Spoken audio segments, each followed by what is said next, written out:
So this is what shows you the gauge for the gas. For the gas. Yes. And these are the plants. These are the plant. These are You have two plants, the generator. Yes, so it uses the gas. It uses the gas to power run. itself. Okay. So now from here, these are electrical aspect here.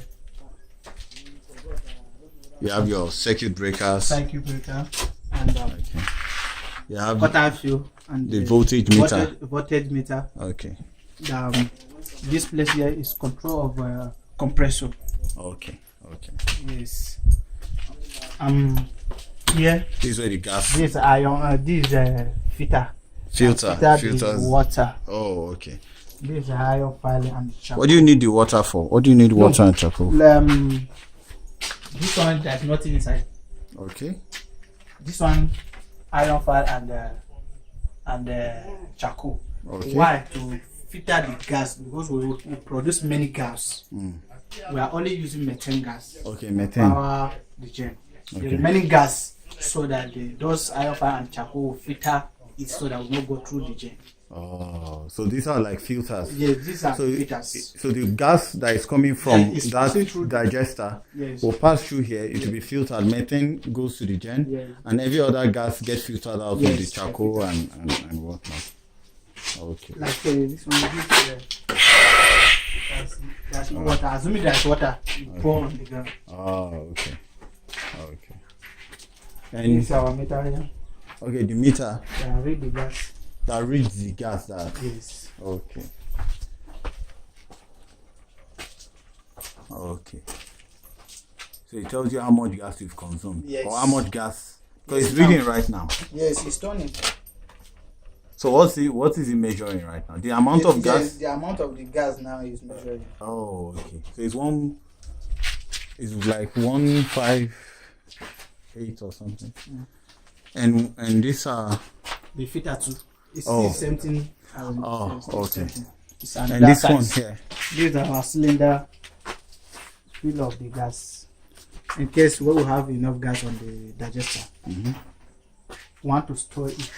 Oh, okay. So basically what this one does is storage. Kind of like a battery. Yes. Kind of like when you have a lot of gas. You have a battery for your solar. Exactly. So this is like the battery. So this keeps, if you have lots of gas, you can save it here. Because when it's boiling there, it's wasting. Okay. So instead of it to waste, you store it here. Store it. Okay. And now, does the plant take from here directly? I think the plant doesn't take from here. It's J that take from here. Oh, I mean the jam, calling it plants. Yes. They take from here. Yes. Because this kind of creates kind of an abstraction layer where you don't have to take directly from that, because that one goes up and down. Yes. So it comes here and provides a stable, steady source of gas for the generator. Yes. Okay. That makes sense. It's the same thing with solar. Yes. You don't connect your panel directly to your inverter. You put it on a battery, and the battery creates a balance. You understand? So before you go, so in case this one now provide a steady stream, why those ones just trickle into these guys out on demand, and then this one provides a steady this thing. Wow. And you are from the community? Yes. Okay. Yes, the electrician is blowing people's balls. So you were given training by the Okay. Now you are good. Before he's an electrician before he works there. So he has his own knowledge before. That's good though. That's good. Well, and now you can power TV, power fridge, iron cooker. Other village, you'll be jealous of your village. Electric cooker, iron. Wow. And why do you think that? Because a lot of people have asked me on social media on how they can replicate something like this. And why do you think something like this is not more common? It's not more common because of the challenges for a new technology. See, one, for us to, like I was telling you, for us to be able to do this work here, we had to beg for a grant. Now, if you're doing a business, you don't have to wait for a grant. You should either be able to use your money. If you don't have enough money, you speak to the banks and say, this is a bankable project. Okay. None of the banks in Nigeria have a renewable energy desk, apart from Sterling and maybe recently First Bank. And the rates they'll charge you will be too high. Yeah. But That's one. Two, the government laws and policies don't favor biomass to electricity. If you have solar, fine, you're not going to look for your solar energy to put on your roof. For biomass, you have to go and get the waste, come to your site. Now, you as a community or as a country will say, okay, this waste is poisonous. So the people that are collecting this waste or packing it and bringing it, we will pay them money for this effort of cleaning our streets. Yeah. Then now, you now generate energy from that waste. That's a byproduct. Yeah. So you should be paid to be able to transport the waste here. Yeah. But here we are paying to go and carry the waste and bring it here. So your business plan is not going to be bankable. It's not something that will be that profitable till there's what you call tipping fee. If the government doesn't make tipping fee available for people that claim biomass waste from the soil, then it's not going to be profitable. So for now, the community will pay a vehicle person because they don't have the vehicle to go and take the waste. From the poultries around. Poultry. If it's dry season, when the waste is there to the poultry people, they will tell you to pay big money for it. Maybe in the rainy season, they might be begging you to pack it and at cheaper rate, but you still pay for logistics. Because the poultry farmer, there's no law by the government that says if you generate waste and you leave it in front of your farm for 48 hours, we will fine you. If there's a law that says for every kilo of waste you leave in front of your farm, you pay 2,000 naira.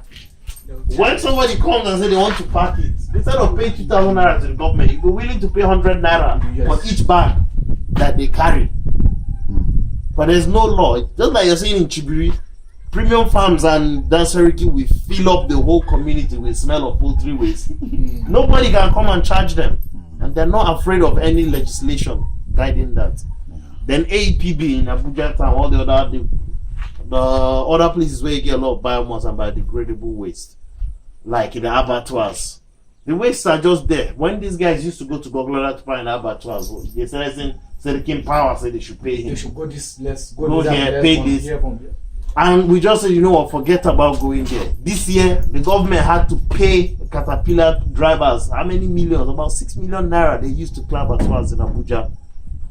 When you could use something like When that. we were going to take it and they told us to pay them, now they are paying Caterpillar people to come and pack it and throw it away. In fact, some of their excavators sank because of the amount of waste in that place. They had to bring another Caterpillar to drag that one out. Something that they could have been moving slowly. So if there is penalty for leaving your waste anyhow, you start thinking, one, how do I remove the waste? Two, if I can turn this waste to energy, you know, I'm getting paid for clearing the waste. I'm getting paid for selling the energy. You actually create another industry, like Yes. a renewable, clean industry. Energy. So you're getting source of income from Yeah. two areas, then it makes the project bankable. Now you only get money from being able to sell from being able to sell. the energy. Yeah.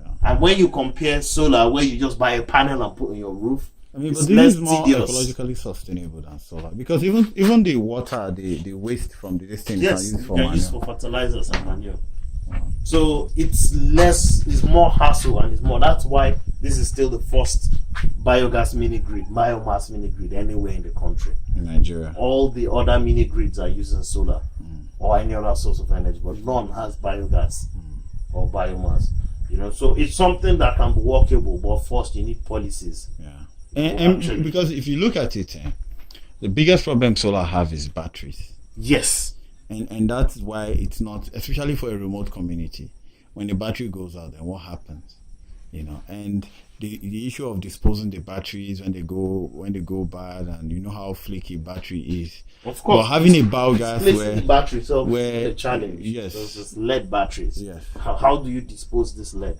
We know how lead poisoning was bad in Sokoto. yeah. You know, so how do you dispose it? So Maybe we should go to the community. and see. yeah, we can take the work to the community. So that's just the main issue. But